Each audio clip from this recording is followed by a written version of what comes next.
بررسی شایعات سرمایه‌گذاری ایران در پروژه میگ 35 از ارتقای میگ 29 های ایرانی و در نهایت استفاده از فناوری میگ 35 در جنگنده شیر ایران. دلایل ایران برای نخریدن و سرمایه‌گذاری بر روی پروژه میگ 35 چیست؟ بررسی مزیت‌های ورود به پروژه میگ 35 در ایران به نسبت سوخو 35. با ما همراه باشید.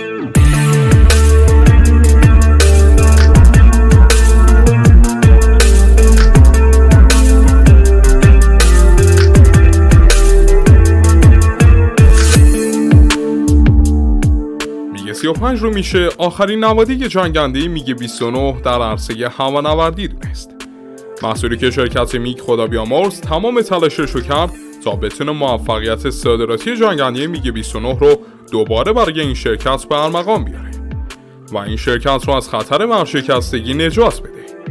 محصولی که وجداناً هم از جنگنده میگ 29 بسیار بهتر بود و تقریباً تمامی مشکلاتش رو تا جای ممکن هم حل کرده بودن و میتونست به عنوان یک جنگنده در کلاس کاری F-16 و یا حتی بهتر از F-16 های بلاک 70 عمل بکنه. و از اونجایی که شرکت میگ و اصلا خود روسیه هم بعد از جنگ اوکراین تحت تحریم‌های شدید قرار گرفتن، گزینه خوبی برای صادرات و حتی دادن لایسنس‌های تولیدی به کشورهای تحت تحریمی مثل ایران و آرژانتین حساب میشه. و در نهایت دادن امتیازهای تولیدی مثل ایجاد خطوط تولید و انتقال فناوری‌های زیادی که شرکت میگ می‌خواست انجام بده، همگی پکیجی بودن که این جنگنده رو برای کشوری مثل ایران برای سرمایه گذاری بسیار خوب میکردن. و خب ما توی این ویدیو قصد داریم ببینیم چرا ایران تا حالا روی پروژه میگ 35 سرمایه گذاری نکرده و آیا امکان انجام چنین اقدامی هست و خبرهایی که در مورد استفاده از رادار و موتور میگ 35 روی پروژه شیر ایران یا همون SR3 به گوش رسیده حقیقت داره؟ از خوشحال میشم که تا آخر این ویدیوی جذاب با ما همراه باشید. میگ 29 رو میشه یکی از موفق‌ترین محصولات هوانوردی روسیه دونست. جنگنده‌ای که برای دفاع هوایی یا بهتر بگم دفاع نقطه‌ای ساخته شده بود و به دلیل توانایی داگ فایت و قیمت ارزونی که داشت به خوبی توسط کشورهای آسیایی و به ویژه آفریقایی مورد توجه قرار گرفت.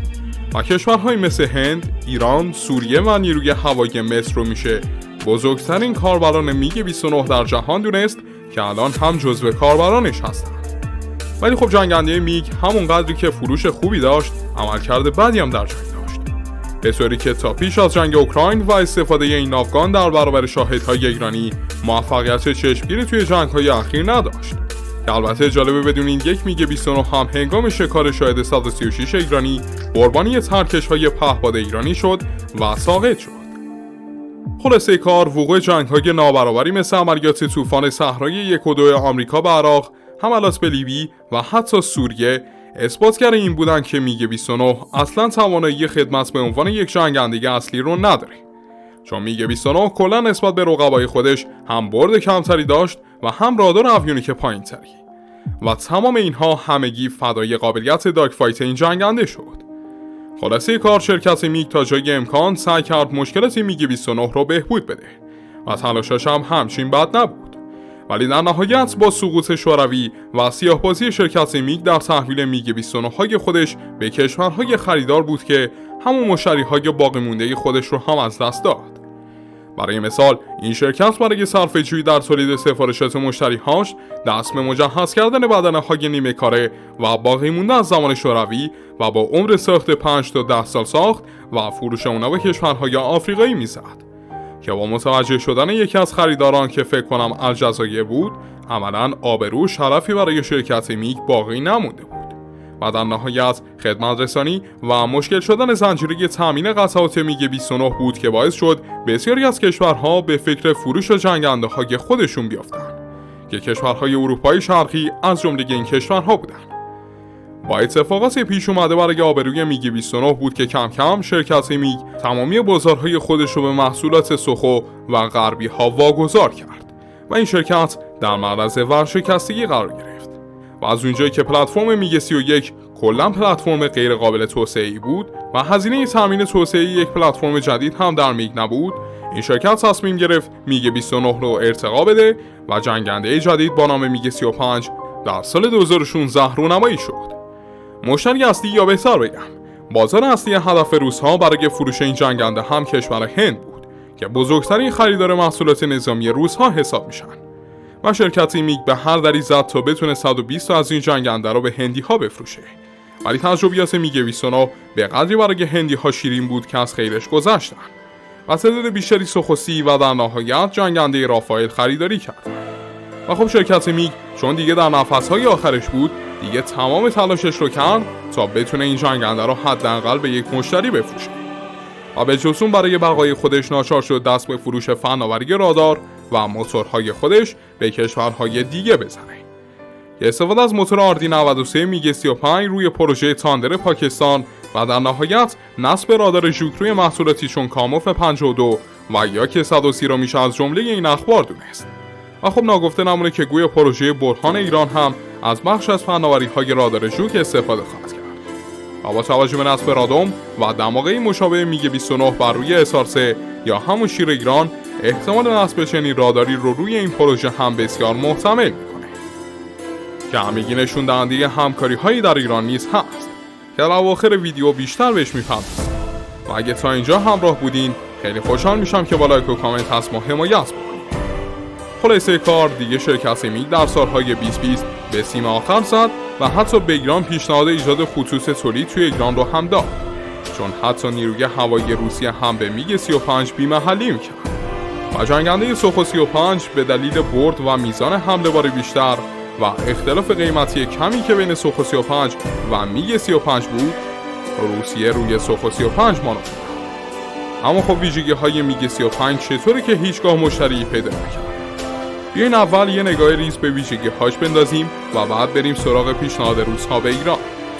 خب میگ 35 دارای یک اویونیک نسل 4 پلاس بود که اولین رادار آرای فازی واقعی روس‌ها رو باید جزء پکیج رادارگی این جنگنده بذاریم. راداری که ژوک نام گرفته و 300 کیلومتر برد داره و میتونه 30 هدف رو شناسایی و با 6 هدف هم درگیر بشه. به جز این میگ 35 میتونه توی فاصله 200 کیلومتری یک F-16 رو شناسایی بکنه. و در بحث دیجیتالی بودن و کیفیت اویونیک در بعضی بخش‌ها از سوخو 35 هم بهتر بود. در بخش موتوری میگ 35 از موتور آردی 93 استفاده می‌کرد که مثل موتور روسی AL41 از عمر 4000 ساعت پروازی برخوردار بود که البته قدرتی در حدود 20 تا 30% پایین‌تر نیز داشت. و در نهایت برد انتقالی جنگنده با 3 مخزن سوخت تطبیقی روی بدنه تا 3100 کیلومتر بود و 7 تن سلاح حمل می‌کرد. ولی خب در بعد رسمی جنگنده تنها 1000 کیلومتر برد عملیاتی داره که اونم با 2 تا 3 تن مهمات هستش و با توناژ تسلیحات بالاتر جنگنده برد کمتری هم خواهد داشت که در مقایسه سوخو 35 با برد انتقالی 3600 کیلومتری و برد رسمی 1600 کیلومتری کاملا از این جنگنده سرتره. به جز اینها تفاوت قیمت هر دو جنگنده با هم تنها چیزی بین 5 تا 10 میلیون دلار. و خب در نهایت میگ 35 به دلیل برد، مداومت، میزان حمله بار، در نهایت نداشتن قیمت رقابتی و همچنین تاریخچه سیاه پدر خودش یعنی میگ 29 بود که در زیر سایه موفق ترین پلتفرم هوایی روس‌ها یعنی خانواده فلانکر قرار گرفت. خلاصه کار روس‌ها اومدن به هند و ایران و چین پیشنهاد دادن و خط تولید رو هم حتی به دو کشور هند و چین پیشنهاد دادن، ولی خب هندی‌ها کلاً با خرید این جنگنده مخالفت کردن. و تعداد 12 میگ 29 رو همراه با رافائل های فرانسوی خریداری کردن و ایران مونده و شرکت میگ. پیشنهاد روس‌ها به ایران خیلی ساده بود: پول بدین، فناوری و جنگنده دریافت بکنید و حتی خط تولید هم بهتون میدیم. چیزی که برای صنایع هوایی تشنه ایران مثل یک گوهر نایاب حساب میشد. حقیقتش الان هم میشه. ولی خب چرا دروغ بود؟ میگ 35 به خاطر اینکه قابلیت‌های رزمیش برای ایران به درد نمیخورد، ایران علاقه‌ای به سرمایه‌گذاری روی این فایتر شکست خورده نداشت. چرا؟ چون با وجود یک جنگنده موفق مثل سوخو 35 هیچ کشوری نمیاد روی یک نوادی جنگنده شکست خورده سرمایه‌گذاری کنه. حتی خط تولید هم نداره و باید زمان و پول زیادی صرف ایجاد خطوط تولید این جنگنده بکنه. به جز اینا ایران نیاز به جنگنده‌ای با مداومت و برد بالا داشت و علاوه بر اون جنگنده مثل سوخو 35 در تمامی پرفورمنس‌های پروازی و حتی راداری کاملا از میگ 35 یه سر و گردن بالاتر. و چرا کشوری مثل ایران که همین جوریش هم کم بوده بودجه داره باید بیاد بهترین گزینه خرید خودش رو کنار بذاره؟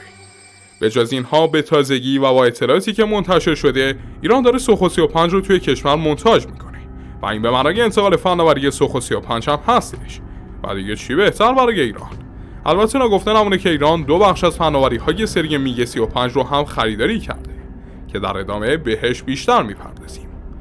خلاصه کار، سرنوشت میگ 35 به جایی رسید که شرکت میگ عملاً در سال 2020 به ورشکستگی رسید و نیروی هوافضای روسیه برای نجات شرکت مذکور دست به سفارش 6 فروند میگ 35 به این شرکت زد. ولی تمامی اینها نتونستن مانع فروپاشی شرکت میگ بشن و در نهایت با وقوع جنگ اوکراین و نیاز شدید روس‌ها به افزایش نرخ تولید جنگنده‌ها و گسترش خطوط تولیدی قطعاتیش بود که روس‌ها شرکت میگ، یانک و سوخو رو منحل کردن و همگی در قبال یک شرکت بزرگ هوایی با نام یونایتد ایرکرافت یا همون شرکت UAC خودمون ادغام شدن. و برخلاف چیزی که سایر کانال‌های نظامی در مورد شرکت میگ میان داستان سرایی میکنن، شرکت میگ عملاً 2 ساله که کاملاً از بین رفته و در قالب شرکت UAC به ادامه فعالیت خودش میپردازه که اونم یه جورایی در راستا و محوریت شرکت سوخوه. البته ناگفته نمونه این به معنای نجات پروژه میگ 35 نبود. رسیدن به اواخر سال 2024 میلادی بود که نیروی هوایی روسیه سفارش همون 6 فروند هم متوقف کرد.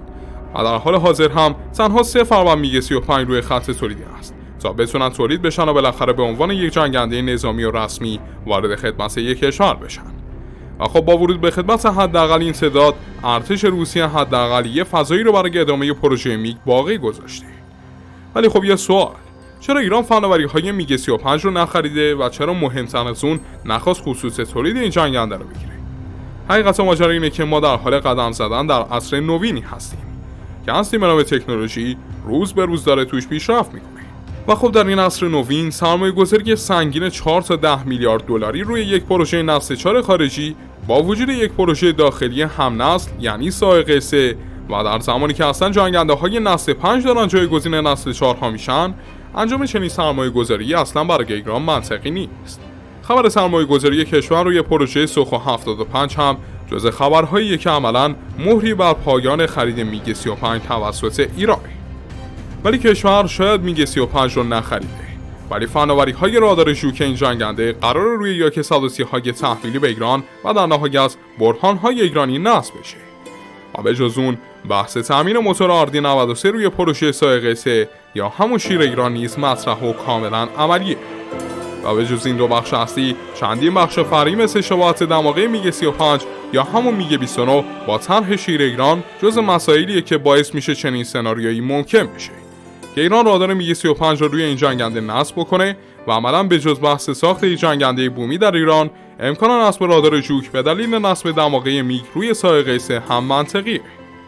و باید دید که در نهایت پروژه شیر ایران به کجا خواهد رسید و توی برنامه جدا حتما به بحث رادار ژوک روی پروژه شیر ایران و دیگر اجزای میگ 35 که فناوریشون وارد ایران شدن خواهیم پرداخت. و در نهایت هم باید بگم که خبرهایی از ارتقای میگ 29 های ایرانی به گوش میرسه که این هم براتون در آینده بررسی خواهیم کرد. خیلی ممنونم که همراه ما بودید دوستان. بسیار سپاسگزار میشیم که چنل ما رو داخل یوتیوب و تلگرام دنبال کنید تا از اخبار و ویدیوهای نظامی جدیدتر مطلع بشید. از مسائل دیگه خدا یار و نگهدار.